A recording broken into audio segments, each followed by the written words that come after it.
കഴിച്ചു കൂട്ടണയല്ല എന്ന് ഹബീബായ നബിയുനാ റസൂലുള്ളാഹി റസൂലുള്ളാഹിന്റെ ദുആ ഏതായിരുന്നു? നിങ്ങൾ ആലോചിച്ച് നോക്കണി. സമ്പത്ത് ആദരവിന്റെ മാനദണ്ഡമായിരുന്നെങ്കിൽ പുണ്യനബിയായിരുന്നു ലോകത്തെ ഏറ്റവും വലിയ മുതലാളിയാണെങ്കിൽ. ചിന്തിക്കണേ, എന്തേ സമ്പത്ത് കയ്യിലെത്തിയാൽ നരകം എളുപ്പമാകാനുള്ള വഴികൾ അവന്റെ മുമ്പിൽ എത്തിച്ചേരും. അതുകൊണ്ട് ആ പുണ്യനബി ഏറ്റവും കൂടുതൽ ഭയപ്പെട്ടത്. അതുകൊണ്ട് ശ്രദ്ധിക്കണം, ശ്രദ്ധിക്കണം, ശ്രദ്ധിക്കണം എന്റെ പ്രിയമുള്ളവരെ. ഒരു സംഭവം കേൾക്കണം നിങ്ങൾക്ക്. കരഞ്ഞു പോകും എന്റെ സഹോദര. നബിയുനാ റസൂലുള്ളാഹി സ്വല്ലല്ലാഹു അലൈഹി വസല്ലം തങ്ങളുടെ പ്രിയപ്പെട്ട മോളാ ഫാത്തിമയാ. ഉമ്മ കേൾക്കണേ നിങ്ങൾ, ഉമ്മ കേൾക്കണേ നിങ്ങൾ. ഭക്ഷണം പണ്ട് എൻ്റെ നാട്ടുകാരുണ്ട്, മലപ്പുറക്കാരൻ. കണ്ണൂരിൽ നിന്ന് കല്യാണം കഴിച്ചാൽ ഈ മലപ്പുറക്കാർക്ക് ഐറ്റംസ് ഒന്നും ഉണ്ടാക്കാറില്ല, വലിയ ഐറ്റംസ് ഒന്നും ഉണ്ടാവില്ല. നിങ്ങളിവിടെ പലഹാരത്തിൻ്റെ നാടാണ് അല്ലേ? കണ്ണൂർ ഭയങ്കര പലഹാരത്തിൻ്റെ നാടാണ്. ഒരു നാട്ടിൽ ഞാൻ പോയപ്പോൾ എന്നോട് പറഞ്ഞു, ഞങ്ങൾ ഈ പള്ളി ഉദ്ഘാടനം ചെയ്ത് പാണക്കാട് ചെയ്ത് മുഹമ്മദ് അലി ശിഹാബ് തങ്ങളാണ് ഉസ്താദ്, വലിയ തങ്ങളാണ്. തങ്ങൾ വന്ന അന്ന് ഞങ്ങൾ ഉണ്ടാക്കിയത് 101 തരം പലഹാരമാണ്. 101 തരം. എന്നിട്ട് എന്നോട് പറഞ്ഞു, പിന്നെ ഒന്നിങ്ങനെ നീണ്ടത്, ഒന്നിങ്ങനെ വളഞ്ഞത്, ഒന്നിങ്ങനെ എത്ര അറികള് പലഹാരത്തിന് വരെ ഗർഭമുണ്ടാക്കുന്ന ആൾക്കാർ. കണ്ണൂർ പരിചയമുണ്ടോ? കണ്ണൂർ പരിചയമല്ല അറിഞ്ഞിട്ടോ? പലഹാരത്തിന് ഗർഭം. ഞാനൊരു വീട്ടിൽ പോയപ്പോഴാണ് അതിൻ്റെ ആ അപ്പത്തിൻ്റെ നടുവുണ്ട് ഇങ്ങനെ പൊന്തി കിടക്കും. അപ്പം ഞാൻ അങ്ങനെ എന്നോട് ഇത് കഴിച്ചോളി എന്നാണ്, ഭയങ്കര ടേസ്റ്റാണ്. അപ്പം ഞാനത് ഈ മധുരം അധികം കഴിക്കാത്തതുകൊണ്ട് ഞാൻ അങ്ങനെ മാറിയിരുന്നു. അപ്പം എന്നോട് പറഞ്ഞു, ഇല്ല സാറേ ഇത് വിശേഷമായൊരു പലഹാരമാണ്, ഇന്നേക്ക് വേണ്ടി മാത്രം ഉണ്ടാക്കിയാൽ കുറച്ച് കഴിക്കുന്നത്. ഞാൻ ചോദിച്ചാൽ എന്താ വിശേഷമായ പലഹാരം? എൻ്റെ നാട്ടിലൊക്കെ ഉണ്ട്, ഈ നല്ല ദിവസമാണ് ചക്കരച്ചോറൊക്കെ ഉണ്ടാക്കും. മറ്റേ ഈ ഒരു പ്രത്യേകമായിട്ട് ദിവസം ആളുകളൊക്കെ സന്തോഷിപ്പിക്കാൻ മധുരമൊക്കെ കൊടുക്കാൻ വേണ്ടി ചക്കര ഇരുന്ന് ചോറുണ്ടാക്കും. ഞാൻ ചെന്താ ഈ വിശേഷം? അപ്പോൾ വിശേഷമൊന്നുമില്ല. എന്നോട് പറഞ്ഞു, ദിവസം അറിയില്ലേ? ചമ്മന്നെ അറിയില്ല. എന്നോട് പറഞ്ഞു, ഈ പലഹാരങ്ങൾ കണ്ണൂർ ജില്ലയിൽ ഏത് വീട്ടിൽ കണ്ടാലും നിങ്ങൾ മനസ്സിലാക്കണം, ആ വീട്ടിൽ ഒരു ഗർഭിണിയുണ്ട്. അപ്പോൾ ഗർഭിണി ഉണ്ട് എന്ന് പറയാതിരിക്കാൻ, കണ്ടാൽ തന്നെ മനസ്സിലാക്കാനാണ്.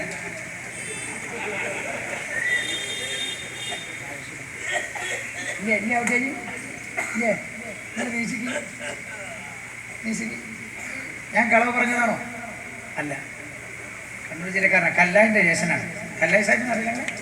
കല്ലായിൻ്റെ ജേസൻ സാധു. നമ്മളെവിടെ പോകണേ നമ്മൾ കൂടെ അങ്ങനെ. അള്ളാഹു ആരോഗ്യത്തോടെ ദീർഘായുസ്സ് കൊടുക്കട്ടെ. ഉള്ളതാണ്. എന്നിട്ട് എന്താ പണി? ഒക്കെ കൂടി ഉണ്ടാക്കിയിട്ട് എന്നോട് പെനിഞ്ഞാന്ന് ഒരാൾ പറഞ്ഞില്ലേ? പെനിഞ്ഞാന്ന് എന്നോടൊരു സഹോദരൻ പറഞ്ഞതിൻ്റെ ഞാൻ പറഞ്ഞില്ല, നിങ്ങൾ ഈ വിനിയോഗം ഒന്നെന്നെ പറഞ്ഞാൽ തീരുന്നു. പെനിഞ്ഞാന്ന് ഒരാളോട് പറഞ്ഞു, അയാളെ കടയിൽ ഒരു പെണ്ണുങ്ങൾ സാധനം വാങ്ങാൻ വന്നു. പെണ്ണുങ്ങൾ സാധനം വാങ്ങാൻ വന്നിട്ട് പറഞ്ഞാലോ, പിന്നെ ഇങ്ങനെയൊക്കെ പറഞ്ഞിട്ടുണ്ട്, പുതിയാപ്പളുടെ സൽക്കാരം, പുതിയാപ്പളിൻ്റെ ആൾക്കാരെ ഞങ്ങളെ വീട്ടിലേക്ക് സൽക്കരിച്ചു, ഞങ്ങളെ അങ്ങോട്ട് സൽക്കരിക്കുകയാണ്. അപ്പോൾ ഓലിങ്ങോട്ട് വന്നത് 50ആണ്. ഒരു നിയമമുണ്ട്, ഓലിങ്ങോട്ട് വന്നതിൽ ഒരാളെങ്കിലും കൂടണം, അങ്ങോട്ട് പോകുമ്പോൾ കുറയാൻ പാടില്ല. അത് വല്ല നിർബന്ധമുണ്ട്, പരിശുദ്ധ ഖുർആനിലുണ്ടോ? ഇനി ഒന്നുമില്ലേ, മുത്തനബി പറയില്ലേ? അതൊന്നുമില്ലേ, നാലാളൊരു ഇമാമിങ്ങൾ പറയാതിരിക്കും. എന്നിട്ട് ഇയാളോട് പറയണേ, അതുകൊണ്ട് ഇപ്പം ആളെ തിരഞ്ഞിട്ടില്ല, 49 ആളെ ആയിട്ടുള്ളൂ, 2 ആളെയും കൂടി കിട്ടണം, നിങ്ങളൊന്ന് പോരുമെന്ന് ആരും പെണ്ണുങ്ങൾ ചോദിക്കണം. വല്ലാഹി വല്ലാഹി വല്ലാഹി വല്ലാഹി എന്നോട് മെനിഞ്ഞാന്ന് എൻ്റെ സഹോദരൻ പറഞ്ഞത്, നിങ്ങളൊന്ന് പോരുമെന്ന്. അപ്പൊ ഇയാൾ ഇത്തരത്തിലുള്ള ഈ ദുർവിനിയോഗങ്ങളോട് വലിയ മുഷിപ്പുള്ള ആളാണ്. ആ ചെറുപ്പക്കാരനോട് പറഞ്ഞു, എന്നോട് അങ്ങനെ ചോദിച്ചപ്പോൾ ഞാൻ ഓളോട് പറഞ്ഞു, എനിക്ക് പിന്നെ കച്ചവടമൊക്കെ ആയതുകൊണ്ട് വരാൻ വലിയ തിരക്ക് ബുദ്ധിമുട്ടാണ്, അതുകൊണ്ട് എന്നോട് ഈ ടൗണൊക്കെ അടിച്ചു വരുന്ന ഒരു പെണ്ണിൻ്റെ പേര് പറഞ്ഞു ആ നാട്ടിൽ. ആ പെണ്ണ് ഞാൻ പറഞ്ഞു, ഞാൻ പെണ്ണിനോട് ചെന്ന് പറഞ്ഞാൽ മതി, ഞങ്ങൾക്ക് എത്ര ആൾക്കാർ വേണം, ഏതൊക്കെ ക്വാളിറ്റിയുള്ള ആൾക്കാർ വേണം, അതൊക്കെ ആ പെണ്ണ് സംഘടിപ്പിച്ചത് എന്നോട് പറയാം. പിന്നെ ആ പെണ്ണ് പോയ വഴി ഞാൻ കണ്ടിട്ടില്ല. ഇങ്ങോട്ട് 50 വന്ന് അങ്ങോട്ട് 51 പോകണം. എന്നിട്ടോ എന്നോട് പറയാ, ഈ പെണ്ണെന്നെ പറയണത്രേ, സാധനം വാങ്ങാൻ വേണ്ടി വന്നിട്ട് എന്തൊക്കെ സാധനം വാങ്ങിപ്പോയേ, പൊടിയരി, നെറ്റരി, ചക്കര. എന്നോട് പറഞ്ഞു, ഞങ്ങളവിടെ ചെന്നപ്പോൾ 33 തരം പലഹാരം ഉണ്ടായിരുന്നു, ഒരു 35 ഉണ്ടാക്കാൻ ഞാൻ മോശമല്ലേ? എന്നിട്ടോ ഇത് കൊണ്ടുപോയി കളയുകയാണ്, വേസ്റ്റാക്കുകയാണ്. കേൾക്കന്റെ പെങ്ങളെ, ഈ ഭക്ഷണം അല്ലാഹു ഇറക്കുന്നത് ഓരോ കാലഘട്ടത്തിലുള്ള ജനങ്ങൾക്ക് ആവശ്യമുള്ള ഭക്ഷണം അല്ലാഹു ഇറക്കുന്നുണ്ട്. പക്ഷെ അന്ന് പറയാ, ചില ആളുകൾ അത് കൂടുതൽ പിടിച്ചു വെക്കുമ്പോഴാണ് ചില ആളുകൾ ആളുകൾക്ക് കുറഞ്ഞു പോകുന്നത്, നല്ല കേൾക്കണം, ചില ആളുകൾക്ക് കുറഞ്ഞു പോകുന്നത്, ചില ആളുകൾ അത് ധാരാളം പിടിച്ചു വെക്കുന്നത് കൊണ്ടാണ്. കഴിക്കുക പോലുമാണോ? അല്ല, വൈശാഖി കളയുകയാണ്. നമ്മളിലെ കേൾക്കേണ്ടത് ഹബീബായി നബിയുനാ റസൂലുള്ളാഹി സല്ലല്ലാഹു അലൈഹി വസല്ലം തങ്ങളുടെ പ്രിയപ്പെട്ട മോള ഫാത്തിമയാ റളിയല്ലാഹു അൻഹാ വീട്ടിൽ ദിവസങ്ങളോളം പട്ടിണിയാണ്. നിങ്ങളെ നമ്മളെ സ്വർഗത്തിലേക്ക് കൈപിടിച്ചു കൊണ്ടുപോകേണ്ട പ്രിയപ്പെട്ട ഫാത്തിമ റളിയല്ലാഹു അൻഹാ, ഫാത്തിമ ഫാത്തിമ ലഖ്തേ ജിഗറേ മുസ്തഫ, ഫാത്തിമ ഫാത്തിമ ഹിബ്ബേ റസൂലേ മുസ്തഫ, അല്ലാഹുവിന്റെ ഹബീബിന്റെ കരടിന്റെ ഘട്ടമായ ഫാത്തിമ ബീവി റളിയല്ലാഹു അൻഹാ ദിവസങ്ങളോളം വീട്ടിൽ പട്ടിണിയാ.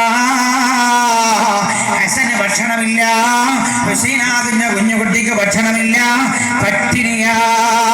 ഒരു ദിവസം മക്കളുടെ കട്ടപ്പാട് കണ്ടപ്പോൾ, മക്കളുടെ വിഷമം കണ്ടപ്പോൾ ഫാത്തിമ ബീവി അലി റളിയല്ലാഹു അൻഹുവിനോട് പറഞ്ഞു, അലിയാരെ, നമ്മൾ ഭക്ഷണം കഴിച്ചിട്ട് ദിവസങ്ങളായല്ലോ, ഹസൻ ഹുസൈൻ പട്ടിണിയിലാണല്ലോ, അലിയാരെ ഇന്നൊന്ന് നിങ്ങൾ അധ്വാനിക്കാൻ പോയി നോക്കുമോ? വല്ല ഭക്ഷണവും കൊണ്ടുവന്നാൽ നമ്മുടെ കുഞ്ഞു മക്കൾക്ക് കൊടുക്കാമല്ലോ. സയ്യിദുനാ അലി റളിയല്ലാഹു അൻഹു വീട്ടിൽ നിന്ന് ഇറങ്ങുകയാ, സുബഹി നമസ്കരിച്ച് ജോലി അന്വേഷിച്ച് ഇറങ്ങുകയാ. ഒരു മുതലാളിയുടെ തോട്ടത്തിൽ വെള്ളം തേവാനുള്ള ജോലി കിട്ടി. ആ പണി കഴിഞ്ഞ് സയ്യിദുനാ അലി റളിയല്ലാഹു അൻഹു വീട്ടിലേക്ക് മടങ്ങി വരികയാ. ഏതാനും തുച്ഛം ദിർഹമുകളാ കിട്ടിയത്. വരുന്ന വഴിക്ക് അങ്ങാടിയിൽ വെച്ച് അതുകൊണ്ട് പൊടി വാങ്ങി, റൊട്ടി ഉണ്ടാക്കുന്ന പൊടി വാങ്ങി, അല്പം പൊടിയേ ഉള്ളൂ, അതുമായി നേരെ വീട്ടിലേക്ക് കയറി വരികയാ. എന്റെ പ്രിയപ്പെട്ട ഭാര്യ ഫാത്തിമ റളിയല്ലാഹു അൻഹയുടെ കയ്യിലേക്ക് കൊടുക്കുകയാ. ഉമ്മമാരെ കേൾക്കണേ, ഭക്ഷണവും വെള്ളവും വസ്ത്രവുമെല്ലാം ധൂർത്തടിക്കുന്ന നമ്മൾ ഓർക്കണേ, അല്ലാഹുവിന്റെ ഹബീബിന്റെ പുന്നാരമോളുടെ വീട്ടിലെ കഥയാ. നാളെ സ്വർഗത്തിലേക്ക് സയ്യിദത്തു നിസാഇ അഹ്ലിൽ ജന്ന, സ്വർഗത്തിലേക്ക് നിങ്ങളെ നയിച്ചു കൊണ്ടുപോകാനുള്ള ഫാത്തിമ മോളുടെ വീട്ടിലെ കഥ പറയുകയാ. സയ്യിദുനാ അലി റളിയല്ലാഹു അൻഹു വീട്ടിലേക്ക് കയറി വന്നു. ഫാത്തിമ ബീവി റളിയല്ലാഹു അൻഹയുടെ കയ്യിലേക്ക് ആ മാവ് ഉണ്ടാക്കാനുള്ള, ആ റൊട്ടി ഉണ്ടാക്കാനുള്ള പൊടി ഏൽപ്പിക്കുകയാണ്. ഫാത്തിമ ബീവി റളിയല്ലാഹു അൻഹ അല്പം പൊടിയേ ഉള്ളൂ, ആ പൊടിയുമായി നേരെ അടുക്കളയിലേക്ക് ചെന്നു. അടുക്കളയിൽ ചെന്നിട്ടത് കൊണ്ട് അത് കുഴച്ച് മാവുണ്ടാക്കി, അതിൽ വെള്ളം ചേർത്ത് മാവുണ്ടാക്കി, അത് കുഴച്ചിട്ട് റൊട്ടി ഉണ്ടാക്കി നോക്കുമ്പോൾ ഒരു റൊട്ടി ഉണ്ടാക്കാനുള്ള മാവേ ഉള്ളോ, ഒരേ ഒരു റൊട്ടി ഉണ്ടാക്കാനുള്ള മാവേ ഉള്ളോ. കേൾക്കണം നിങ്ങൾ, ഒരേ ഒരു ചപ്പാത്തി, ഒരേ ഒരു റൊട്ടിയാ ഫാത്തിമ ബീവി അതുകൊണ്ടുണ്ടാക്കിയത്. അതുണ്ടാക്കിയിട്ട് വിശന്ന് പൊരിയുന്ന വയറിന്റെ ഉടമകളാ മക്കൾ അവരുടെ മുമ്പിലേ അലി റളിയല്ലാഹു അൻഹുവിന്റെയും ഹസൻ ഹുസൈൻ റളിയല്ലാഹു അൻഹുമാ മൂന്ന് പേരുടെയും മുമ്പിലേക്ക് കഴിക്കാനായി വെച്ചു കൊടുത്തതാ. അവരിരുന്ന് കഴിക്കാൻ ആരംഭിക്കുകയാ. അപ്പോഴാ ഫാത്തിമ റളിയല്ലാഹു അൻഹക്ക് തന്റെ പ്രിയപ്പെട്ട ഉപ്പയെ ഓർമ്മയായത് അറിയാ. വഅഹ്സന മിൻക ലം തറാ ഖത്തു ഐനി വഅജ്മല മിൻക ലം തലിദ് النساء ऐसा मंजर ज़माने में देखा नहीं जैसे मंजर मदीने में मौजूद है. ഹബീബായ നബിയുനാ റസൂലുള്ളാഹി എന്റെ പ്രിയപ്പെട്ട ഉപ്പയെ ഫാത്തിമ മോൾക്ക് ഓർമ്മയായത് ഉടനെ അതാ ഫാത്തിമ ബീവി ചിന്തിക്കുകയാണ്, ഉപ്പ വല്ല ഭക്ഷണവും കഴിച്ചിട്ടുണ്ടാകുമോ? ദിവസങ്ങളായില്ലേ ഞങ്ങൾ പട്ടിണി കിടക്കുന്നു, ഉപ്പാക്ക് വല്ലതും കിട്ടിയിട്ടുണ്ടാകുമോ? ചോദിക്കാൻ ഒരാൺ തരി റസൂലുള്ളാഹില്ലല്ലോ സ്വല്ലല്ലാഹു അലൈഹി വസല്ലം. എല്ലാ മക്കളും ചെറുപ്പത്തിലേ മരിച്ചു പോയില്ലേ? വാപ്പാക്ക് തുണയാകാൻ ഒരാൺകുട്ടി ഇല്ലല്ലോ. ഫാത്തിമയാ ബീവി അത് ഓർമ്മ വന്നപ്പോഴാ അലി റളിയല്ലാഹു അൻഹു അവർ ഭക്ഷണം കഴിക്കുന്നതിന്റെ അടുത്ത് ചെന്നു. അലി റളിയല്ലാഹു അൻഹുവിനോട് ചോദിച്ചു, പ്രിയപ്പെട്ടവരെ, ഈ റൊട്ടിയിൽ നിന്നൊരു കഷ്ണം ഞാൻ എടുത്തോട്ടെയോ? ഒരു കഷ്ണം റൊട്ടി ഞാൻ എടുത്തോട്ടെയോ? ഫാത്തിമ ചോദിച്ചപ്പോൾ സയ്യിദുനാ അലി റളിയല്ലാഹു അൻഹു പറഞ്ഞു, ഫാത്തിമ എന്തിനാ ഒരു ഘട്ടം നീ എടുത്തോളോ? ഫാത്തിമ ബീവി പറഞ്ഞു, അലിയാരേ, ഉപ്പ ഭക്ഷണം കഴിച്ചിട്ടുണ്ടോ എന്നറിയില്ല. നമുക്ക് ഭക്ഷണം കിട്ടിയ സന്തോഷ ദിവസമാണല്ലോ. ഒരു റൊട്ടിയുടെ ഘട്ടം ഉപ്പ കൊണ്ടുപോയി കൊടുക്കാനാ. നിങ്ങൾ അധ്വാനിച്ചു കൊണ്ടുവന്ന റൊട്ടിയല്ലേ ഇത്, നിങ്ങളുടെ സമ്മതമില്ലാതെ എടുക്കാൻ പറ്റില്ലല്ലോ. അലി റളിയല്ലാഹു അൻഹു സന്തോഷത്തോടെ പറഞ്ഞു, മോളെ ഫാത്തിമ, ഫാത്തിമ വേഗം കൊണ്ടുപോയി കൊടുക്കുപ്പാക്കല്ലേ, റസൂലുള്ളാഹിക്കല്ലേ അലിയാർക്ക് സന്തോഷമേ ഉള്ളൂ. ഫാത്തിമ ബീവി റളിയല്ലാഹു അൻഹാ ആ റൊട്ടിക്കിൽ നിന്നൊരു ഘട്ടം മുറിച്ചെടുക്കുക, എന്നിട്ട് നേരെ ഉപ്പയുടെ അടുത്തേക്ക് ഓടുകയാണ്. തൊട്ടടുത്ത വീട് റസൂലുള്ളാഹിന്റെ വീട്ടിലേക്ക് ഓടി ചെല്ലുകയാ. ഓടി ചെല്ലുമ്പോൾ പൊന്നുനബി വീട്ടിലിരിക്കുകയാ. വീട്ടിന്റെ കോലായിൽ ഇരിക്കുന്നുണ്ട് പൊന്നുനബി. ഫാത്തിമ കയറി ചെന്നിട്ട് ഈ റൊട്ടിയുടെ ഘട്ടം അതാ റസൂലുള്ളാഹിന്റെ കയ്യിലേക്ക് കൊടുത്തു. കയ്യിലേക്കൊന്ന് കൊടുത്തപ്പോൾ പൊന്നുനബി സല്ലല്ലാഹു അലൈഹി വസല്ലമ തങ്ങളുടെ കണ്ണ് നിറയുകയാ. മോൾ ഫാത്തിമ പറയുന്നു, ഉപ്പാ ദിവസങ്ങളായി പട്ടിണിയിലായിരുന്നു ഉപ്പാ. ഞങ്ങൾ ഹസൻ ഹുസൈന്റെ കഥ കണ്ടപ്പോൾ ഉപ്പാ വല്ലാത്ത വിഷമമായി ഉപ്പാ. അങ്ങനെ അലിയാർ ഇന്ന് അധ്വാനിക്കാൻ പോയി കിട്ടിയ മാവ് കൊണ്ടൊരു പൊടി കൊണ്ടുണ്ടാക്കിയ റൊട്ടിയാണ് ഉപ്പാ. ഉപ്പാ അത് അവർക്ക് ഞാൻ ഭക്ഷിക്കാൻ എടുത്തു കൊടുത്തപ്പോൾ നിങ്ങളെ ഓർമ്മയായി ഉപ്പാ. അലിയാരുടെ സമ്മതത്തോടെ അതിൽ നിന്നൊരു ഘട്ടം വാങ്ങിപ്പോന്നതാണ് ഉപ്പാ ഞാൻ. ഇത് ഞാൻ നിങ്ങൾക്ക് നൽകുന്നു ഉപ്പാ എന്ന് പറഞ്ഞപ്പോഴാ രണ്ട് കണ്ണിലും വെള്ളം നിറച്ച അൻതല്ലദീ ലൗലാക അഖ്ലിക അംറൻ കല്ലാ വലാ ഖൽഖുൽ വറാ ലൗലാക. അങ്ങില്ലെങ്കിൽ ലോകത്തിൽ തന്നെ ജന്മമില്ലെന്ന് പുകൾ കൊണ്ട് നബിയുനാ മുഹമ്മദ് മുസ്തഫ സല്ലല്ലാഹു അലൈഹി വസല്ലം തങ്ങളെ ഫാത്തിമ മോളോട് പറയാ, മോളെ നീ തന്നെ ഈ റൊട്ടിക്കട്ടമുണ്ടല്ലോ, ഹദിഹി അവ്വലു ലുഖ്മതു അബീ മുൻദു തലാസതി അയ്യാം. മോളെ ഫാത്തിമ, 3 ദിവസമായിട്ട് നിന്റെ ഉപ്പ ഒന്നും കിട്ടിയിട്ടില്ല മോളെ, ഒന്നും നിന്റെ ഉപ്പ കഴിച്ചിട്ടില്ല മോളെ. 3 ദിവസത്തിന് ശേഷം നിന്റെ ഉപ്പാക്ക് കിട്ടുന്ന ആദ്യ പിടി ഭക്ഷണമാ മോളെ ഈ റൊട്ടിക്കട്ടമെന്ന ഹബീബായി നബിയുനാ റസൂലുള്ളാഹി സ്വല്ലല്ലാഹു അലൈഹി വസല്ലം. ഒന്നുമില്ലേ അങ്ങനത്തെ ആളുകൾ എന്റെയും നിങ്ങളുടെയും വീടിന്റെ പരിസരത്തുണ്ടോ എന്ന് നമ്മൾ ചിന്തിച്ചിട്ടുണ്ടോ? കൊണ്ടുപോയി വേസ്റ്റ് ആക്കുകയാണ്. പടച്ചൊന്നുമില്ല, വേസ്റ്റ് ആക്കാൻ അധികാരമില്ല, കഴിക്കാം വേസ്റ്റ് ആക്കാൻ അധികാരമില്ല. കാരണം എന്തേ, ഒരു ധാന്യം പോലും മുളപ്പിക്കാൻ മനുഷ്യന് കഴിയുന്നതല്ല. നമ്മൾ തന്നെ ഉണ്ടാക്കണ, നമ്മള് വേസ്റ്റ് ആക്കിയ, ഞാൻ ഉണ്ടാക്കി ഞാൻ വേസ്റ്റ് ആക്കിയെന്ന് പറഞ്ഞ പോലെ. ഞാൻ ചോദിക്കട്ടെ, ഒരു ധാന്യമണി മുളപ്പിക്കാൻ പറ്റുന്ന ശാസ്ത്രം ലോകത്തുണ്ടോ? ഇല്ല. ശാസ്ത്രത്തിന്റെ കയ്യിൽ കൊടുക്കുന്നങ്ങള് അവര് നോക്കിയിട്ട് പറയും ഇത് മുളക്കാൻ പറ്റാവുന്ന ധാന്യമണിയാണ്. എന്നാ എല്ലാ ധാന്യമണിയും മുളക്കുന്നുണ്ടോ? ഇല്ല. എന്തേ? അള്ളാഹ് ഉദ്ദേശിച്ചത് റബ്ബാണ് പണി ചെയ്യണത്.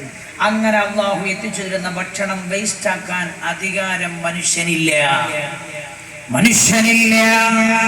ആവശ്യമില്ലേ?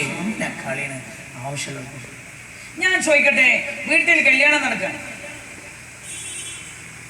ഇത് മൊബൈലായതുകൊണ്ടാണ്, അതല്ല ശരിക്കും നിങ്ങൾക്ക് കണ്ടിട്ടില്ലേ? പക്ഷെ നാട്ടിലില്ലാന്ന് തോന്നില്ല, നല്ല നാടാ. ഉസ്താദ് മിണ്ടില്ലല്ലോ, നല്ലോണ്ടോ? ഉസ്താദ് മിണ്ടണില്ല, ഭക്ഷണം കഴിച്ചിട്ടാ.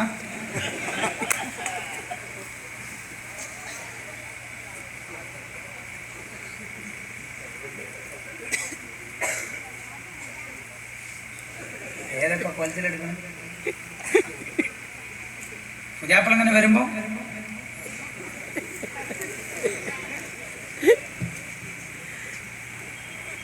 പുതിയാപ്പിളിനെ മാത്രമാണ് അവൻ തിരക്കിടില്ല. ലജ്ജയില്ലേ? അവനവന്റെ ഭാര്യയെ ലജ്ജല്ലോ. നിന്റെ ഓള് ആരാണ് കാണിച്ചു കൊടുക്കാനുള്ളത്? നിന്റെ ഭാര്യയെ അന്യരത്തിനെ കാണിക്കാൻ അള്ളാഹ് അനുവാദം തന്നിട്ടുണ്ടോ? നീ ചെയ്യുന്ന പണി എന്താ?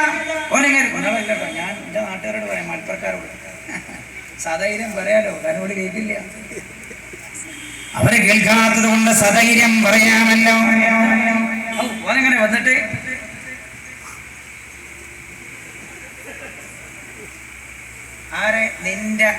നിന്റെ ഓളെ മുഖത്തിന്റെ അടുത്ത് വന്നിട്ട് എടോ ഓനിങ്ങനെ നോക്കുമ്പോ ഞാൻ ചോദിക്കട്ടെ ഓനിതിങ്ങനെ എടുക്കുന്ന സമയത്ത് നിന്റെ പ്രിയപ്പെട്ട ഭാര്യയുടെ കവളവൻ ശ്രദ്ധിക്കുന്നില്ലേ? ശ്രദ്ധിക്കുന്നില്ലേ? എടാ നിന്റെ ഭാര്യ തലയിലിട്ടിട്ടുണ്ടോ? ആ തല കാണിക്കൽ ഹറാമല്ലേ? ഇത് നീ മറ്റൊരാൾക്ക് കാണിച്ചു കൊടുക്കല്ലേ? ഈ തമ്മാടിത്തരത്തിന് പണം ചെലവഴിച്ച അള്ളാന്റെ അദാബ് ഇറങ്ങിയിട്ടില്ലെങ്കിൽ അത്ഭുതം. അള്ളാന്റെ അദാബ് ഇറങ്ങിയിട്ടില്ലേ അത്ഭുതം.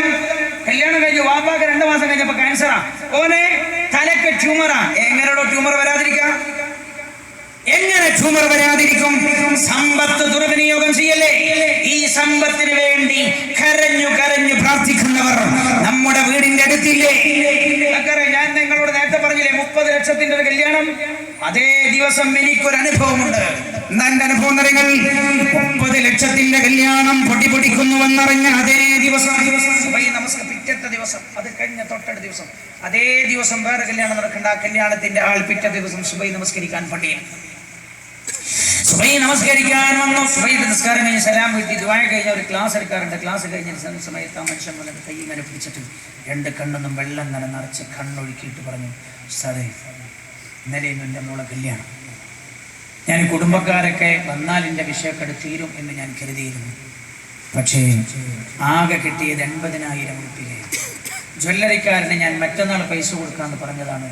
കൊടുത്തില്ലെങ്കിൽ എൻ്റെ പുതിയാപ്പളയുടെ മുമ്പിൽ വന്നവൻ പൊന്നൂരി പോകും മകളുടെ കഴുത്ത് നിന്ന്. നിങ്ങൾ ചിന്തിക്കണം, 30 ലക്ഷം ഉറുപ്പിക ഒരു സ്ഥലത്ത് വേസ്റ്റ് ആകുമ്പോൾ മറ്റൊരു കണ്ണിന് അതിൻ്റെ തൊട്ടടുത്ത്. അള്ളാഹു വിടൂല, റബ്ബ് വിട. നമുക്ക് തോന്നുന്നുണ്ടോ അതൊക്കെ വെറുതെ? അല്ലാഹു ഖുർആൻ പറഞ്ഞില്ലേ, തബാറകല്ലദീ ബിയദിഹിൽ മുൽക് വഹുവ അലാ കുല്ലി ഷൈഇൻ ഖദീർ അല്ലദീ ഖലഖൽ മൗത വൽ ഹയാത ലിയബ്ലുവകും അയ്യുകും അഹ്സനു അമലാ. അല്ലാഹുവൊക്കെ തന്നതാരാ? നല്ല സൽക്കർമ്മം ചെയ്യുന്നവരാരാ, നന്മ ചെയ്യുന്നവരാരാ, മോശം ചെയ്യുന്നവരാരാ എന്ന് തിരിച്ചറിയാൻ തന്നെയാണ്. നമുക്ക് അടിച്ചു പൊളിക്കാനുള്ളതല്ല, ആവശ്യമുള്ളവർക്ക് കൊടുക്കണം. ഞാൻ സക്കാത്ത് ഒന്നും പറഞ്ഞെത്തൂലല്ലോ. പിന്നെ വസ്ത്രത്തിലോ ഭക്ഷണത്തിനോ ഞാൻ പറഞ്ഞു കഴിഞ്ഞിട്ടില്ല. മാരക രോഗങ്ങൾ സമ്മാനിക്കാനുള്ള ഒരു കാരണം ഇതന്നെ, ഭക്ഷണത്തിലെ ദുർവിനിയോഗം. അല്ലാഹുവിന്റെ അദാബ് ഇറങ്ങുകയാണ്. അല്ലാഹുവേ, മാരക രോഗങ്ങൾ ഞങ്ങളെ കാക്കണേ റബ്ബേ. അങ്ങനെ വല്ല രോഗത്തിന്റെയും അണുക്കണം ഉണ്ടെങ്കിൽ ഞങ്ങളുടെ ശരീരത്തിൽ നിന്ന് നീ നിർമാർജനം ചെയ്യണേ അല്ലാ, നിർമാർജനം ചെയ്യണേ അല്ലാ. കല്യാണത്തിന് അന്ന് മാത്രമാണെങ്കിലും തിരക്കടില്ല, അന്ന് എടുത്തിട്ട് പിന്നീട് ഒരു പടി കൊടുക്കുക. ഒരു ചെറുപ്പക്കാരനോട് പറഞ്ഞാൽ, ഞാൻ ഈ കല്യാണത്തിന് വീഡിയോ എടുക്കണേന് അങ്ങനെ ഞാൻ പണ്ടങ്ങനെ എതിരല്ലേന്നു. കാരണം എനിക്ക് ഇതിൻ്റെ വസ്തുത അറിയില്ല, അന്ന് പഠിച്ചിറങ്ങിയിട്ടുള്ളൂ. ഒരിക്കൽ ഒരു ചെറുപ്പക്കാരനോട് ഒരു കേസറ്റ് കൊടുത്ത് കാണിച്ചു തന്നപ്പോഴല്ലേ എനിക്ക് ഇതിൻ്റെ കഥ മനസ്സിലായത്. ഒരു ചെറുപ്പക്കാരൻ്റെ കേസറ്റ് കൊടുത്ത് കാണിച്ചു എന്നോട് ചോദിച്ചതേ, മംഗളത്തിന് കേസറ്റ് എടുക്കൽ ഇങ്ങനെ ഒന്ന് കണ്ടുനോക്കിയെന്ന്. അത് കണ്ടുനോക്കുന്ന സമയത്തിൽ നിങ്ങളോട് പറഞ്ഞിട്ട് ഞാൻ ഈ പെണ്ണിനെ മാറ്റിക്കൂലേ അല്ലേ പെണ്ണിനെ നിക്കാഹൊക്കെ പിടിച്ച് നല്ല കാലിയാറൊക്കെ പിടിച്ചെടുത്തിട്ടുണ്ട്. എന്നിട്ട് കാലിയാറ് നിക്കാഹൊക്കെ മുമ്പിൽ വെച്ചു. എന്നിട്ട് പിന്നെ അതിൻ്റെ ബാക്കിൽക്കൊക്കെ മറ്റത് എന്താ, ഈ തമ്മാടിത്തരത്തിലൊക്കെ ലൈസൻസ് ഇയാളുടേതാണെന്ന് വരുത്തി തീർക്കാനാണോ? ഇയാളുടേതാണെന്ന് വരുത്തി തീർക്കാനാണോ? അല്ലാഹു പൊരുത്തപ്പെടില്ല. നിങ്ങൾ ചിന്തിച്ചു നോക്ക്. എന്നിട്ട് ഇവർ കാണിച്ച ആ കേസറ്റ് ഞാൻ കണ്ടപ്പോഴാണ് ഇതിന്റെ അപകടം മനസ്സിലാക്കി. എന്താ പറയുക, ഈ കുട്ടിയെ മാറ്റിക്കുന്ന രംഗം പോലും പിടിക്കുന്നത്. കുട്ടിക്ക് മാറ്റിച്ച് സാരി ഉടുത്തു കൊടുക്കണം, മുടിയിൽ പിന്നുകുത്തുന്നത്. കേൾക്ക്, ഉത്തരവാദിത്തമുള്ള ആളുകളാണ് നമ്മൾ. പിന്നു കുത്തി കൊടുക്കുന്നത്. ഈ കുട്ടിയെ മാറ്റിക്കുന്ന ഓരോ രംഗവും. എന്നിട്ടോ ഞാൻ ചിലരോട് കേസറ്റ് എന്തിനാ പിടിക്കണം? എന്നോട് ഞാൻ അറബിക്ക് കാണിച്ചു കൊടുക്കാനാ. അറബിക്ക് എൻ്റെ ഓളെ കാണിച്ചു കൊടുക്കാനാ, എൻ്റെ ഓളെ അറബിക്ക് കാണിച്ചു കൊടുക്കാനാ. അല്ലാഹു വിടില്ല. تزول قدم عبد يوم القيامة حتى يسأل عن عمره فيما أفنى وعن علمه فيما فعل فيه وعن ماله من أين اكتسبه وفيما أنفق وعن جسمه فيما أبلى. لا تزول قدم عبد يوم القيامة. ഒരടിമയുടെയും 2 കാൽപാദങ്ങളും ഒരടി പോലും മുന്നോട്ട് വെക്കാൻ അല്ലാഹു സമ്മതിക്കില്ല. അവന്റെ ആയുസ് എന്തിനാണ് ചെലവഴിച്ചതെന്ന് അവരോട് അല്ലാഹു ചോദിക്കും. അതിന് മറുപടി പറയാതെ അവൻ അറിഞ്ഞ ഇൽമു കൊണ്ട് അവൻ എന്ത് ചെയ്തുവെന്ന് ചോദിക്കും. മറുപടി പറയാതെ മുന്നോട്ട് പോകാൻ കഴിയില്ല.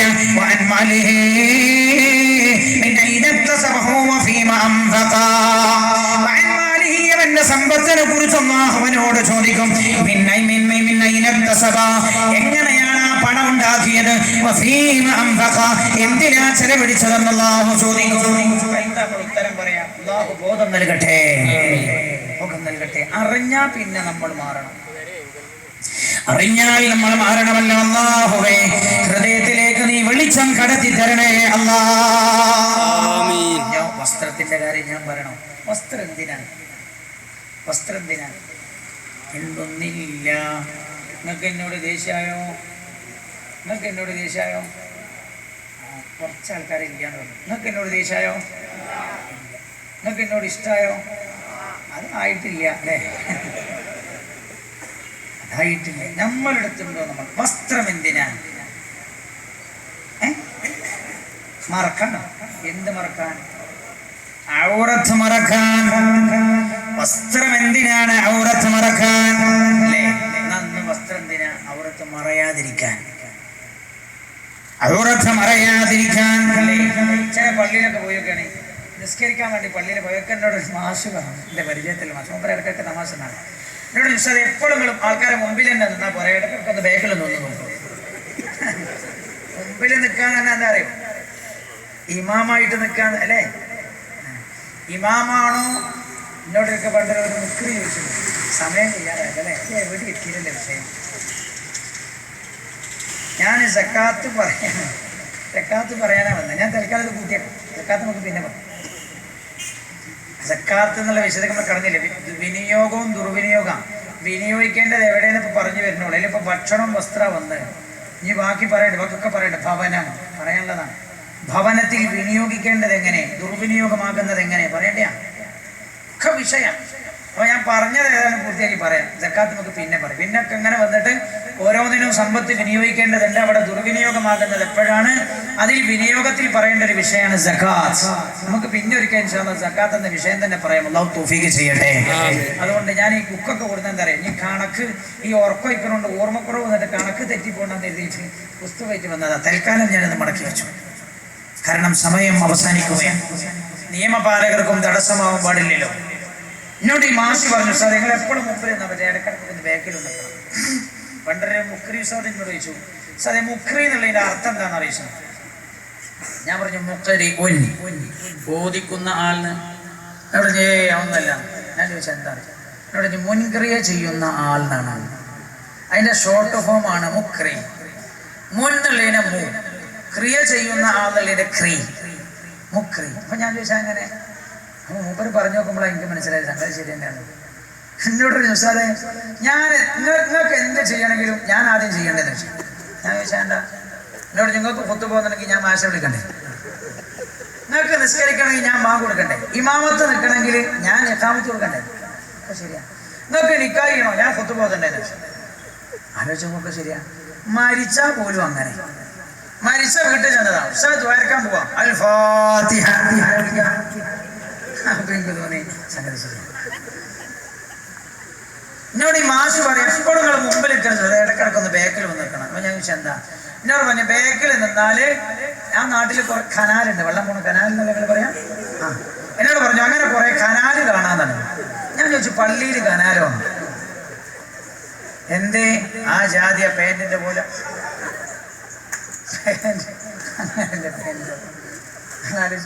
പേന്റ് ഏത് ജാതി പേന്റാ? നിങ്ങൾ എന്നെ നമ്മളെന്നെ പറഞ്ഞില്ലേ ഔറത്ത് മറക്കാൻ? എന്നാ ഔറത്ത് മറയുന്നുണ്ടോ? ഔറത്ത് മറയുന്നുണ്ടോ? വിനിയോഗിക്കേണ്ടത് ഏതിലാണ്? വസ്ത്രത്തിലാണ്. വസ്ത്രം എന്താ?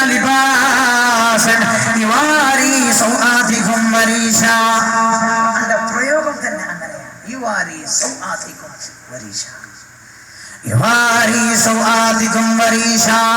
നിങ്ങളുടെ നാണം മറക്കേണ്ടതാണ് വസ്ത്രമെന്ന അല്ലാഹു പറഞ്ഞത്.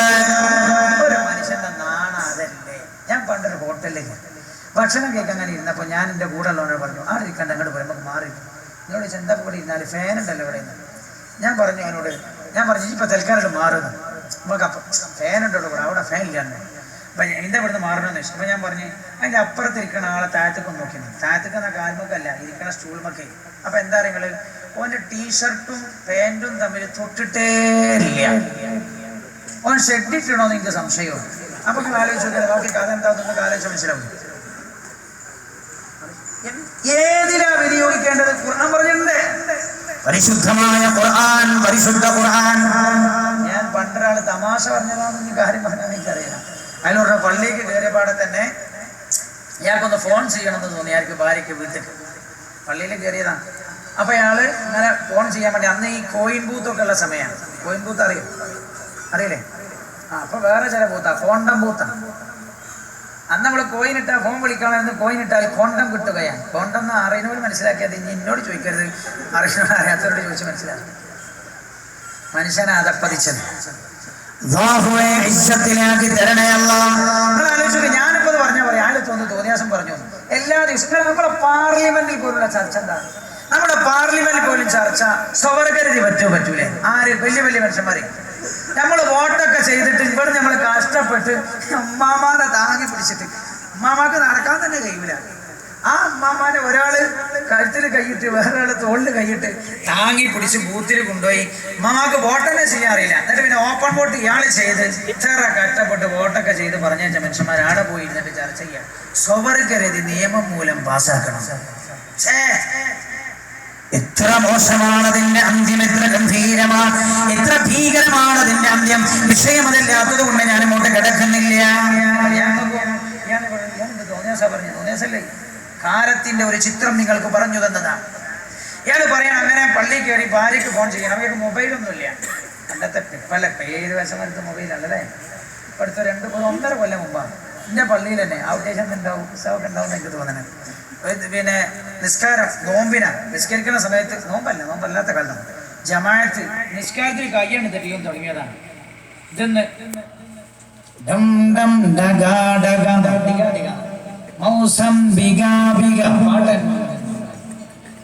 നിസ്കരിച്ച് കഴിയുന്നവരെ നിസ്കരിച്ച് ചില ആൾക്കാർ 1-ാം സലാം വീട്ടിയണമെന്ന് സംശയമാണ്. ഇയാളാകെ ബേജാറായി. ഞാൻ അവരോട് പറഞ്ഞേ ദേഷ്യം പിടിക്കരുത്. അയാൾക്ക് ചിലപ്പോൾ അതിനെ പറ്റി അറിയാത്തണോ, സംസാരിക്കുമ്പോൾ അങ്ങനെ തന്നെ ഇയാൾക്ക് ഇത് ഓഫാക്കണ്ടേ എങ്ങനെ അറിയില്ല. അപ്പൊ മോനെ ഗൾഫിൽ നിന്നൊരു ഫോൺ കൊടുത്തയച്ച അന്ന് തന്നെ മക്കളോട് ആരോടൊക്കെ പറഞ്ഞൊരു സിമ്മൊക്കെ അടിച്ചിട്ട് മൂപ്പരിങ്ങനെ അത് എങ്ങനെ ഓണാക്കണം ഓഫാക്കണം ചോദിച്ചിട്ടൊന്നുമില്ല. മൂപ്പര് ചാർജൊക്കെ നിറച്ചിട്ട് നേരെ അങ്ങാടിക്ക് വന്നതാണ്. 4 ആൾ കാണുന്നത് നോക്കൊന്നും ഇങ്ങനെ ആക്കി വിളിക്കാനൊന്നും അറിയില്ല. അതുമായിട്ട് പാമ്പ് കൊടുത്തപ്പോൾ സാധു പള്ളിയിൽ വന്നാൽ നിസ്കരിക്കാൻ. ഇത് സലാം വീട്ടിയിട്ട് ഇത് ഓഫാക്കാൻ ഇയാൾ ഓഫാക്കില്ല. ആൾക്കാർ ഓഫാക്കാൻ തീരുന്നു എന്ന് പറഞ്ഞ് ഞാൻ പറയുന്ന വിഷയം തറികളെ.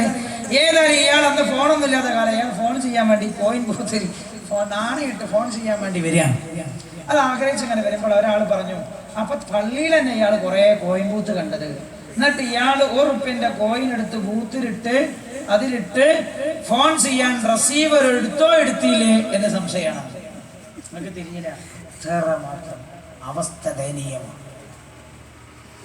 വിനിയോഗിക്കേണ്ടത് എന്തിനാ? തിരിയാത്തോർക്ക് വാഴ കഴിഞ്ഞ് പോകും പറഞ്ഞെടുത്താൽ പറഞ്ഞെടുക്കണം.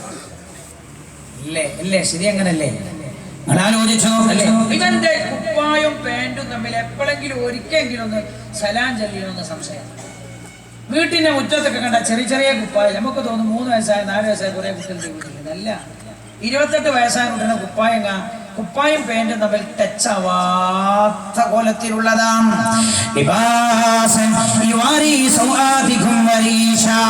രണ്ടാമതായി പണം ചെലവഴിക്കേണ്ടത് നാണം മറക്കാനാണ്. വിനിയോഗമാണ് നമ്മുടെ വിഷയം. നാണം മറക്കണം. അപ്പൊ ഔറത്ത് മറയുന്ന വേഷം ധരിക്കണം. ഇപ്പൊ ഞാൻ ഇപ്പുറത്തേക്ക് പറയണോ? സമയമില്ലല്ലോ. സമയം കഴിഞ്ഞത് ഓലെ അള്ളാഹു കാത്തതാ. അവരെ അള്ളാഹു കാത്തതാ. ചില ആളുകളുടെയൊക്കെ ധാരണ പർദ്ദയിട്ടാൽ സ്വർഗത്തിലാണെന്നാണ്. പർദ്ദ മതി, അത് പിന്നെ കുളത്തിലായാലും തിരക്കല്ലേ. എനിക്ക് തോന്നുക ഇന്ന് ചില ആൾക്കാർ പർദ്ദട്ട ഓലെ ആ നരകത്തിൽ അവ്വല് സൊഫലുണ്ടാവും. പെണ്ണ് ധരിക്കേണ്ട വസ്ത്രം എങ്ങനെയെന്ന് ഖുർആൻ പറഞ്ഞിട്ടുണ്ട്. ഞാൻ ചോദിക്കട്ടെ നിങ്ങളോട്, റുക്കൂയിൽ എവിടെ കൈ വെക്കേണ്ടതെന്ന് ഖുർആനില്ലല്ലോ. പുണ്യനബിയെ പഠിപ്പിച്ചത്. റുക്കൂയിലെവിടെയാണ് കൈ വെക്കേണ്ടത്? ഖുർആനിലില്ല. പുണ്യനബിയാ പഠിപ്പിച്ചത്. എന്നാൽ എന്റെ പെങ്ങളെ, നിങ്ങൾ തട്ടം ധരിക്കേണ്ടത് എങ്ങനെ? തട്ടത്തിന്റെ തല ഇടേണ്ടത് എവിടെയാണ്? തട്ടത്തിന്റെ തല എവിടെയാണ് നിങ്ങൾ എവിടെയാണ് ഇടേണ്ടത്? ചെരുപ്പ് ധരിക്കേണ്ടത് എങ്ങനെയാ? ഏത് രീതിയിലുള്ള ചെരുപ്പാണ് നിങ്ങൾ ധരിക്കേണ്ടത്? നിങ്ങളുടെ പർദ്ദയുടെ കോലം എങ്ങനെയാവണം? എല്ലാം അക്ഷരം പ്രതി അല്ലാഹു അസ്സ വജൽ ആ രീതിയിലുള്ള വസ്ത്രത്തിനല്ല നിങ്ങൾ പണം വിനിയോഗിക്കുന്നതെങ്കിൽ ആ പണം മുഴുവൻ അല്ലാഹുവിന്റെ മുമ്പിൽ നമുക്കെതിരായി മാറും. പിന്നെ അല്ലാത്ത വസ്ത്രത്തെക്കുറിച്ച് ഞാൻ പറയണോ? പറയാൻ പോലും ലജ്ജ. ചിലത് പറയാൻ പർദ്ദമൽ ഒതുക്കി എന്താ അതുകൊണ്ട് പറയുന്ന രീതി പർദ്ദന്നെ ഇടണ കോലപ്പതാ. ഈ പർദ്ദ ഇടാത്ത പോലെ എന്താ പർദ്ദ അങ്ങനെ. ഞാൻ അവസാനിപ്പിക്കുന്നു, ദ്വാരക്കാൻ പോവാം. ഇനി അടുത്തത് നമ്മൾ പറയേണ്ടത് ഭവനമാണ്. ഭവനത്തിനാണ് പിന്നെ വിനിയോഗിക്കേണ്ടത്. മൂന്നാമത്തത് വീടിനാണ്. ഒന്ന് ഭക്ഷണം, 2 വസ്ത്രം, 3 വീട്. അത് കഴിഞ്ഞാൽ പിന്നെ എന്താ ഒക്കെ പറയേണ്ടതാണ്. അപ്പോൾ നമ്മൾ ഏടി എത്തിയിട്ടില്ല. ഇത് രണ്ടും നമ്മൾ നിർത്താം. നമ്മൾ പിരിയും. അല്ലാഹു റബ്ബുൽ ഇസ്സത്ത് ബോധം നൽകട്ടെ. തട്ടങ്ങനെ അക്ഷരം പ്രതി പഠിപ്പിച്ചിട്ടുണ്ട്. തട്ടങ്ങനെ തട്ടെന്നല്ലേ നിങ്ങൾ പറയല്? തട്ടം ഇങ്ങനെ ഇടണ്ടേ? തട്ടം അക്കനയായി. ഖുർആന്റെ ഭാഷ എങ്ങനെയാണ്? ഈ പർദ്ദയും തട്ടും ഒക്കെ ഒറ്റൊന്നാവണം എന്ന് പറഞ്ഞാൽ അറബിൽ ഇടുന്ന ഒരു പർദ്ദ ഉണ്ട് അല്ലേ? ഇവിടെ നിന്ന് ഇങ്ങനെ വലിച്ചിട്ട് ഇങ്ങനെ തലയിൽ ഇടുന്നത് അതാണ്. എല്ലാം ഒന്നാവണം. അപ്പൊ എന്താവും? കഴുത്തിന്റെ ഒന്ന് ഈ ഹജ്മു എന്ന് പറയും. ഇതിന്റെ ഈ തടിയൊന്നും എത്ര ഉണ്ടെന്ന് തിരിയില്ല. എന്നാലോ ചില അതിനാണ് ഈ പെണ്ണുങ്ങളോട് ധരിക്കാൻ തന്നെ പറഞ്ഞ എന്തുകൊണ്ടാ? അവരുടെ ശരീരം ആകർഷണീയതയുള്ളതാണ്. ആണോ അല്ലേ? അതുകൊണ്ടല്ലേ എറണാകുളത്തെ ഏതൊരാള് മുമ്പിൽ നിൽക്കണ പെണ്ണിനെ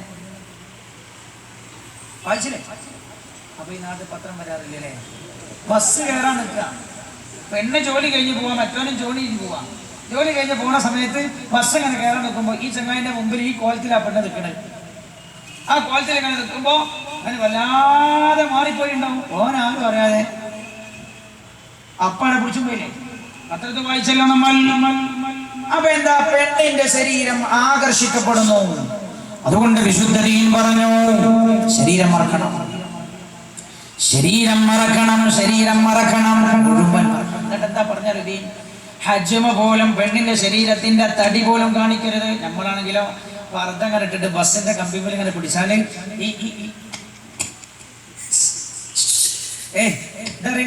നിങ്ങളോടല്ല ഒരു പോണേനെ പറയണോ? 1947 സ്വന്തമായിട്ട് ഇതറിയില്ലേ? കയ്യിന്റെ ഇങ്ങനെ ചില പെണ്ണുങ്ങൾ സീറ്റ് ഉണ്ടായാൽ പോലും ഇരിക്കൂല. ഇങ്ങനെ പർദ്ദന്റെ കൈ ഇങ്ങനെ ടൈറ്റായിട്ട്. അല്ലാഹു വിടില്ല. മനസ്സിലാക്കേണ്ട പെങ്ങളെ, അല്ലാഹു വിടില്ല. എന്നിട്ട് അല്ലാഹു പറഞ്ഞു തട്ടെങ്ങനെ ധരിക്കണ്ടേ? തട്ടം ധരിച്ചിട്ട് അത് മാറത്തേക്ക് താഴ്ത്തിയിടണം. തട്ടങ്ങനെ ഇട്ടിട്ട് മാറത്തേക്ക് താഴ്ത്തിയിടണം. മാറത്തേക്ക് താഴ്ത്തിയിടാറുണ്ടോ? മാറത്തേക്ക് താഴ്ത്തിയിടണം. ഇന്ന് അധിക പെണ്ണുകൾ മാറ് കാട്ടി നടക്കുന്നവരാ. തട്ടെന്താ ചെയ്യാറ്?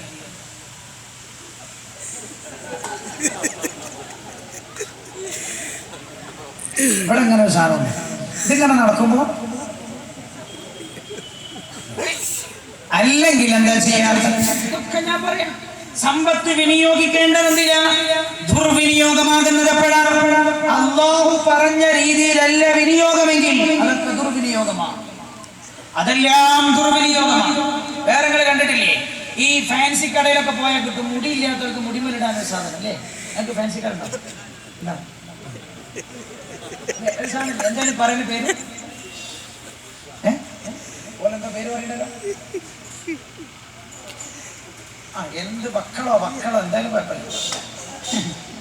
ആ സാധനം എന്നിട്ടോ അതിങ്ങനെ മുടിമേലിടും. മുടിമേൽ വേക്കൽ ഇങ്ങനെ ഇട്ടാൽ അത് ഇങ്ങനെ കത്തും. എന്നിട്ട് തട്ടെങ്ങനെ തട്ടങ്ങനെ പിടിച്ചിട്ട് അതിന്റെ വേക്കലൂടെ ഇങ്ങനെ ചുറ്റിയിട്ട്. അപ്പൊ എന്നൊക്കെ നീ ചങ്ങായിക്ക് ഇതൊക്കെ നോക്കി പറയണം. നോക്കണല്ല, ഇതെന്നെ കാണുള്ളൂ. എന്നെ കാണും. എങ്ങനെ പോണേ? കണ്ണെങ്ങനെ അടച്ചു നടക്കണില്ല, തടഞ്ഞു കൊണ്ടുപോയി. എന്നിട്ടോ ഇതിങ്ങനെ ഇവിടെ. എന്നിട്ടോ പിന്നെ ഹൈ ഹീലുള്ളൊരു ചെരുപ്പും. ഹൈ ഹീൽ ഖുർആന് പെണ്ണിനോട് ചെരുപ്പ് എങ്ങനെ ഇടേണ്ടെന്ന് പറഞ്ഞിട്ടുണ്ട്. എങ്ങനെ ഇടേണ്ടത്?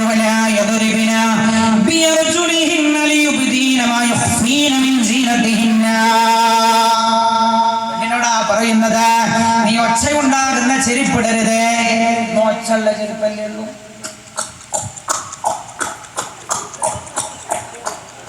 കാസർഗോഡ് ഒരു പെണ്ണ് പോവാണ്, ചെറുക്കളെല്ലാം പോലും നോക്കി പോകും. ആരാണ് പോകുന്നത്? എന്നെ വസ്ത്രം പറയേണ്ട വിഷയം, വസ്ത്രം പറയേണ്ടത് ഒന്ന്. നടക്കുന്ന സമയത്ത് എന്താ അങ്ങനെ നടക്കുന്ന സമയത്ത് ഇതിവിടെ ഇങ്ങനെ വേക്കലുണ്ടാവുമല്ലോ, എന്നിട്ടിങ്ങനെ നടക്കുമ്പോ തന്നെ റസൂൽ പറഞ്ഞ ഒട്ടകത്തിന്റെ പൂഞ്ഞ പോലെ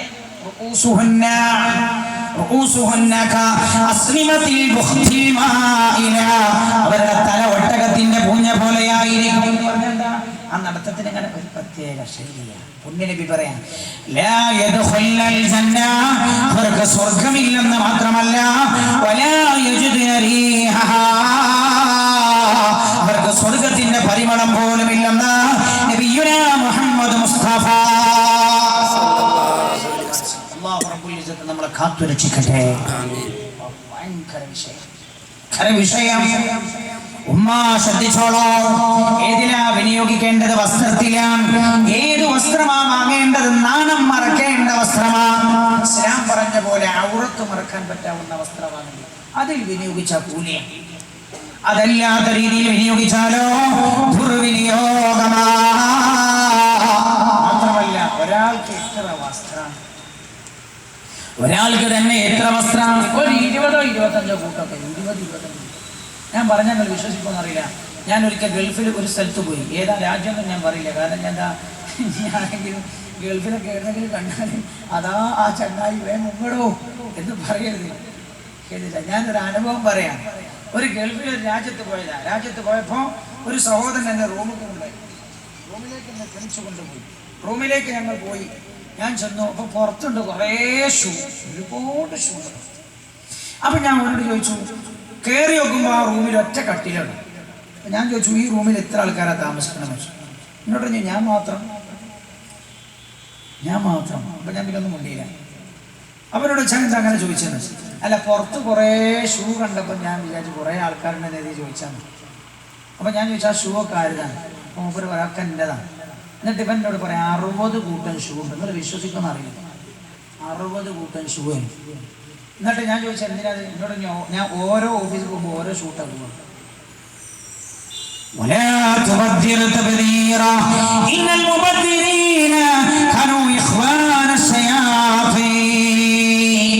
നീ ദുർവിനിയോഗം ചെയ്യരുത്.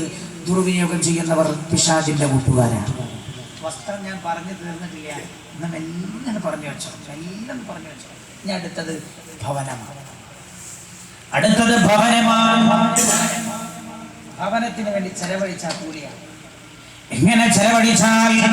വിശുദ്ധമായ ദീൻ പറഞ്ഞതുപോലെ ചെലവഴിച്ചാൽ അത് അതിന്റെ അപ്പുറത്തേക്ക് കടന്നാലോ അത് ദുർവിനിയോഗമാണ്. അപ്പൊ എങ്ങനെ വീടിന് ചെലവാക്കണ്ടേ? ഞാൻ ഇത് പറഞ്ഞിട്ട് ദ്വാരം നോട്ടെ, അടുത്ത വിഷയത്തിക്കൊന്നും കടക്കാൻ കഴിഞ്ഞിട്ടില്ല. നമ്മൾ ഹാഷിമ് പറഞ്ഞ സക്കാത്ത് ഇതിലുണ്ട്. മുമ്പ് നേരത്തെ പറയുമ്പോൾ പാടില്ല, സക്കാത്ത് പറയാൻ സമയം കിട്ടാത്തതുകൊണ്ട് ഞാൻ മടക്കി വെച്ചിട്ടുണ്ട്. പിന്നീട് നമുക്ക് സക്കാത്ത് എന്ന വിഷയം അള്ളാഹു തൗഫീഖ് ചെയ്താൽ പറയുന്നത്. ഞാൻ പറഞ്ഞ ഐഡിയ എത്തില്ല. വലിയ പ്രഗത്ഭരായ ആരും നിങ്ങൾ ഇവിടെ ഉണ്ട്. ആരാ പറഞ്ഞെന്നല്ലല്ലോ നോക്കേണ്ടത്, എന്ത് പറയുന്നല്ലേ ഇവർ പറഞ്ഞാൽ മതി. അതുകൊണ്ട് ഞാൻ അവസാനിപ്പിക്കുകയാണ്. വലിയ വിഷയമല്ലേ? പ്രകൃതി പ്രതിഭാസങ്ങൾ, പരിസ്ഥിതിയുടെ നാശമാണ് എന്ന് വിളിച്ചു പറയാം. കല്ലും മണ്ണുമൊക്കെ നിൽക്കാൻ പോവുകയാണ്. കല്ല് വെട്ടാൻ പാടില്ല, പൂഴി എടുക്കാൻ പാടില്ല. ഇപ്പൊ മംഗലാപുരത്ത് ഇതിലെ പൂയി കൊണ്ടാണ് പഞ്ചസാര തന്നാലോ ഉണ്ടായതാണ്. അപ്പൊ പഞ്ചസാരന്റെ മാതിരിയുള്ള പൂയായിരിക്കും. ബൈക്ക് വെച്ച് പോലീസ് പിടിച്ചു. ഇതാണോ പഞ്ചസാര? ചിലപ്പോൾ പോലീസുകാരനെ തീറ്റിച്ചിട്ടുണ്ടാവും. എന്നാണ് പഞ്ചസാര. പക്ഷെ ഇപ്പോഴത്തെ പോലീസുകാരൊക്കെ വളരെ മാന്യന്മാരല്ലേ? അല്ലേ? ജനകീയ പോലീസ് വളരെ മാന്യന്മാരല്ലേ? ആണ്. ഇപ്പൊ അടുത്തൊരാൾക്ക് ഒരു അനുഭവം ഉണ്ടായി. ഇയാൾ ഫോണിലെങ്ങനെ സംസാരിച്ച് പോവാം. സിഗ്നലെടുത്ത് ഫോണെങ്ങനെ സംസാരിച്ചപ്പോൾ പോലീസുകാരൻ വന്നു. അല്ല, നിങ്ങളുടെ ലൈസൻസ് ഒന്ന് തരാമോ? പണ്ടത്തെ പോലീസുകാരനെ എടുക്കണോ ലൈസൻസ്? ജനകീയ പോലീസാണ്, സ്വഭാവം തന്നെ മാറിയിട്ടുണ്ട് എല്ലാവരും. ലൈസൻസ് ഇട്ട് തരാമോ എന്ന് ചോദിച്ചു. അപ്പോൾ ഞാൻ ലൈസൻസ് എടുത്തു. അഡ്രസ്സ് ഒന്ന് പറയാമോ? അഡ്രസ്സ് ഒന്ന് പറഞ്ഞു. ഇയാൾ ഈ ലൈസൻസും അഡ്രസ്സോട് തുലനം ചെയ്യുന്നു. അപ്പോൾ ശരിയാണ്. അപ്പോൾ ചോദിച്ചു, ഇതെന്താണെന്ന് ഇയാൾക്ക് മനസ്സിലാവില്ല. പോലീസുകാരനെ ചോദിക്കണേ.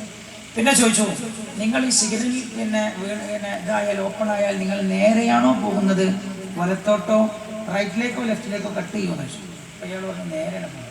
എന്നാൽ പിന്നെ നിങ്ങൾ ആ സീനിൽ കഴിഞ്ഞിട്ട് അല്പം മുന്നിൽ ഒന്ന് നിർത്താമോ? ലൈസൻസ് ചെയ്യാൻ വാങ്ങിച്ചു നിർത്താമോ? സീനിൽ കൊണ്ട് ഇയാളവിടെ കൊണ്ടുപോയി നിർത്തി വന്നു. വണ്ടി നിർത്തിയപ്പം വന്നിട്ട് പറഞ്ഞു, പിന്നെ മൊബൈലിൽ സംസാരിക്കാൻ പാടില്ല എന്നറിയില്ലേ, അതുകൊണ്ട് 1100 ഫൈൻ നിങ്ങൾ കോടതിയിൽ കെട്ടിപ്പോയി. നല്ല മട്ടത്തിലാണ് പറഞ്ഞു. അപ്പൊ ചിലപ്പോൾ അയാൾ തിരിഞ്ഞ് കൂടി ഇതിലേ കൊണ്ടുപോകണം. ഇതേ പരിസ്ഥിതി ഭയങ്കര പ്രശ്നം, കുഴപ്പമാണ്. പരിസ്ഥിതി ഭയങ്കര പ്രശ്നം, അപകടങ്ങൾ. എന്താ പറഞ്ഞേ, മനുഷ്യന് ആവശ്യമില്ലാത്ത വീടുണ്ടാക്കാൻ വേണ്ടിയിട്ട് പണലും പൂഴും കല്ലും ഒക്കെ ഊറ്റിക്കുടിച്ച് തീർക്കുകയാണ്. കേൾക്കൂ നിങ്ങൾ, ഭവനത്തിന് അല്ലാഹുവിന്റെ ഹബീബ് നബിയുനാ റസൂലുള്ളാഹി സ്വല്ലല്ലാഹു അലൈഹി വസല്ലം തങ്ങൾ വീടിനെ കുറിച്ച് പറഞ്ഞതെന്താ? ഒരാളോട് അനുയോജ്യമായ വീട്, ഒരാളോട് അനുയോജ്യമായ വീട് എന്ന് പറഞ്ഞെന്താ? അയാൾക്ക് എത്രയാണോ ആവശ്യം ആ ഒരു വിഷയം നമ്മൾ പരിഗണിക്കായിരുന്നെങ്കിൽ ഈ പരിസ്ഥിതി ദുരന്തങ്ങളൊന്നും നമ്മൾ അനുഭവിക്കേണ്ടില്ലായിരുന്നു. ഇതാകെ നാം ഒന്ന് നമുക്കൊന്ന്, അല്ലെങ്കിൽ നമുക്ക് രണ്ടാണ്. ആകെ 2 കുട്ടികൾ, ഒരു ഭാര്യ. എത്രയായി? 2 1 2 8 2 1 3. ഈ ചങ്ങായി ഗൾഫിൽ നിന്ന് വന്നാൽ ഇവനുള്ള സമയം ഇപ്പം എത്രയായി? 4. പിന്നെ ഇവന് വേറെ സെപ്പറേറ്റ് റൂം വേണ്ടല്ലോ. വാണെങ്കിൽ തന്നെ പെണ്ണുങ്ങളായിട്ട് തെറ്റുമ്പോൾ മതിയല്ലോ. അപ്പൊ ആകെ ഇവർക്ക് ഇനി ഓരോരുത്തർക്കും ഓരോ റൂമെന്ന് കണക്കാക്കിയാൽ തന്നെ വേണ്ടത് 4 റൂമാണ്. എന്നാലോ 2 കുട്ടികളിലോനെ എടുക്കുന്നത് 8 റൂമാണ്. 8 റൂമുള്ള വീടാൻ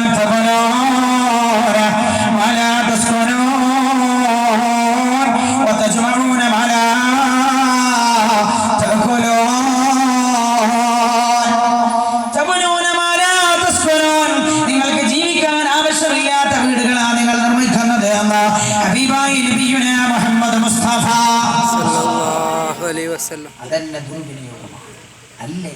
ദുർവിനിയോഗമാണ്. നിങ്ങൾ ആലോചിക്കണം, ഒരാൾ എന്നോട് പറയാം, വീട്ടിൽ അയാൾ കക്കൂസ് എന്ന് പറഞ്ഞാൽ ലാട്രിൻ, അങ്ങനെയല്ലേ? ലാട്രിൻ മറക്കിരിക്കാൻ പോകുന്ന സ്ഥലമല്ലേ? പണ്ടതൊക്കെ വീടിന് പുറത്തേന്നു, ഇന്നോ വീട്ടിന് അകത്താണ്. പണ്ട് കുറച്ച് മുമ്പ് ഒരാൾ പറഞ്ഞു, സാറേ പണ്ടൊക്കെ വീട്ടിനകത്ത് വെച്ച് ഭക്ഷണം കഴിച്ച് വീടിന് വെളിയിൽ പോയി മറക്കിരിക്കലാണ്. ഇപ്പോൾ വീട്ടിന് പുറത്ത് വെച്ച് ഭക്ഷണം കഴിച്ച് വീട്ടിനകത്ത് വന്ന് മറക്കിരിക്കലാണ്. ശരിയെന്നല്ലേ? വീട്ടിൽ ഭക്ഷണം ഉണ്ടാക്കണ്ടോ? പിയാപ്പളിയും ഭാര്യയും കൂടി പോവാം, എന്നിട്ട് പോയിട്ട് അൽഫം വീട്ടിനകത്ത് വന്ന് മറക്കിരിക്കാം. കാലം അങ്ങനെയാണ്.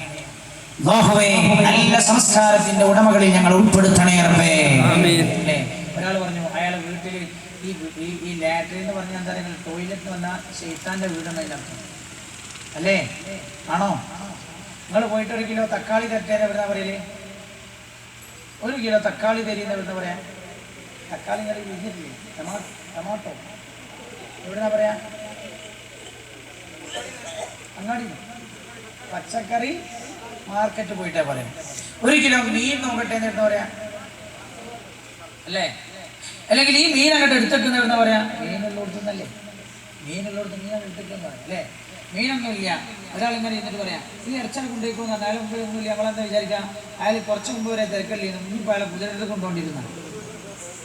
നിങ്ങൾ ആലോചിച്ചാണ് ഈ ടോയ്ലറ്റിലേക്ക് കയറുമ്പോഴല്ലേ റസൂലുള്ളാഹി സ്വല്ലല്ലാഹു അലൈഹി വസല്ലം പറഞ്ഞു, അല്ലാഹുമ്മ ഇന്നി അഊദു ബിക മിനൽ ഖുബുതി വൽ ഖബായിസ്. ആൺപിശാചിൽ നിന്നും പെൺപിശാചിൽ നിന്നും അല്ലാഹുവേ നിന്നോട് കാവൽ ചോദിക്കുന്നു. അപ്പൊ ഇതിനകത്ത് എന്താ? അതിൻ്റെ ഉള്ളിൽ ആരിക്കുന്നുണ്ട്? ആൺപിശാചും പെൺപിശാചും. എന്നോട് ഒരാൾ പറയാം, അയാളെ വീട്ടിലെ ടോയ്ലറ്റ് ഉണ്ടാക്കാൻ മാത്രം അയാൾ വിനിയോഗിച്ചത് 4,56,736 റുപ്യ 36 പൈസ. 4 ലക്ഷത്തെ ബാത്റൂം. ഞാൻ ബോധം കിട്ടും. അപ്പൊ എന്ത് ജാതി ബാത്റൂമാകും? എന്ത് ജാതി ബാത്റൂമാകും?